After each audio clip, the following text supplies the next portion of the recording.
समझिएगा, किसी भी डिराइव्ड क्वांटिटी को हम फंडामेंटल क्वांटिटी के टर्म्स में एक्सप्रेस कर सकते हैं।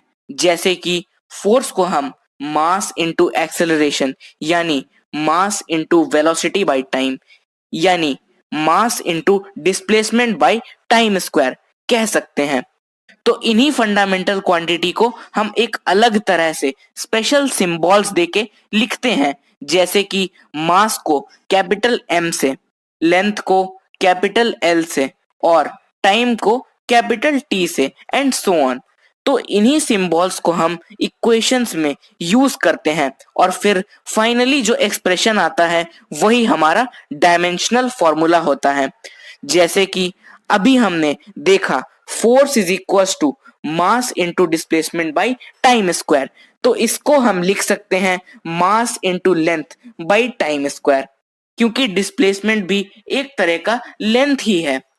तो अब देखिए, मास को हम m सिंबल से, लेंथ को हम l सिंबल से और टाइम को हम t सिंबल से रिप्लेस कर देंगे। तो ये आ जाएगा mlt-2 और यही हमारा डायमेंशनल फॉर्मूला होगा, या कह लीजिए कि यही हमारा डायमेंशन होगा। अब देखिए, इसी तरह से वर्क को हम फोर्स इनटू डिस्प्लेसमेंट यानी फोर्स इनटू लेंथ कह सकते हैं, क्योंकि डिस्प्लेसमेंट एक तरह का लेंथ है। अब फोर्स का डायमेंशन अभी पढ़े थे mlt-2 और लेंथ का हो जाएगा l, तो फाइनली वर्क का डायमेंशन हो जाएगा ml²t-2। तो इसी तरह से सिर्फ फोर्स और वर्क का ही नहीं, और भी बहुत सारे फिजिकल क्वांटिटीज का डायमेंशन होता है। जैसे कि एरिया का होता है l², वॉल्यूम का होता है l³, वेलोसिटी का होता है lt-1 एंड सो ऑन। अभी आपको कम से कम फोर्स और वर्क का डायमेंशन याद होना ही चाहिए, जो कि होता है mlt-2 और ml²t-2। तो चलिए अब बात करते हैं एप्लीकेशंस ऑफ डायमेंशंस के बारे में। एनसीईआरटी बुक के अकॉर्डिंग डायमेंशंस का दो एप्लीकेशन होता है। पहला होता है वेरिफिकेशन ऑफ गिवन फॉर्मूला और दूसरा होता है deriving formula of the given physical quantity. तो फर्स्टली हम लोग बात करते हैं वेरिफिकेशन ऑफ गिवन फॉर्मूला के बारे में। सबसे पहले तो एक बात आप लोग जान लीजिए कि किसी भी इक्वेशन में प्लस, माइनस या इक्वल टू साइन से सेपरेट किए हुए एलिमेंट्स का डायमेंशन सेम होता है। अगर उसका डायमेंशन सेम नहीं होगा तो वो इक्वेशन रॉन्ग होगा। तो इसी पॉइंट के बेसिस पर हम चेक कर सकते हैं कि दिया हुआ इक्वेशन सही है या गलत है, और इसी को हम वेरिफिकेशन ऑफ गिवन फॉर्मूला कहते हैं। एक एग्जांपल देखिए, velocity equals to under root pressure by density. हमें इस इक्वेशन को डायमेंशनली चेक करना है। तो वेलोसिटी का डायमेंशन होता है lt-1, प्रेशर का डायमेंशन होता है ml-1t-2 और डेंसिटी का होता है ml-3। तो इसे कैलकुलेट करने पे वेलोसिटी और under root pressure by density का डायमेंशन इक्वल आएगा, इसलिए ये इक्वेशन डायमेंशनली करेक्ट है।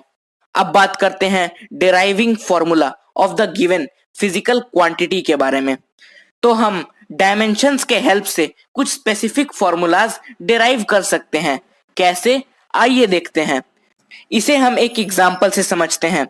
देखिए, इस क्वेश्चन में टाइम पीरियड t डिपेंड है मास m, लेंथ l और ग्रेविटी g पे। तो इसी कंडीशन को हम ऐसे लिख सकते हैं t equals to k m to the power x, l to the power y और g to the power z, जहां पे k कांस्टेंट है। तो यहाँ पे टाइम पीरियड t का डायमेंशन t होगा, मास m का डायमेंशन m होगा और लेंथ l का डायमेंशन l होगा और ग्रेविटी g का डायमेंशन lt-2 होगा। कांस्टेंट k का डायमेंशन 1 होगा। अब देखिए, हम इसे लिख सकते हैं m0 l0 t1 equals to mx l y plus z t-2z।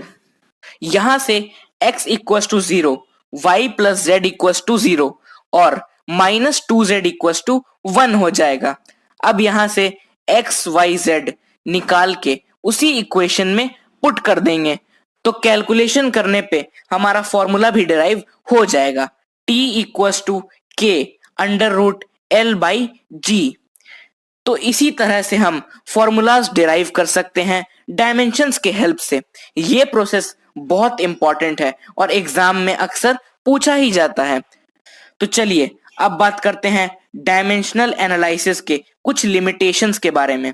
Dimensions के हेल्प से हम फॉर्मूलाज डिराइव तो कर सकते हैं लेकिन कांस्टेंट के का एक्चुअल वैल्यू पता नहीं कर सकते हैं और ये एक डायमेंशन का लिमिटेशन है। डायमेंशंस के हेल्प से हम सिर्फ प्रोडक्ट टाइप फॉर्मूलाज को ही डिराइव कर सकते हैं।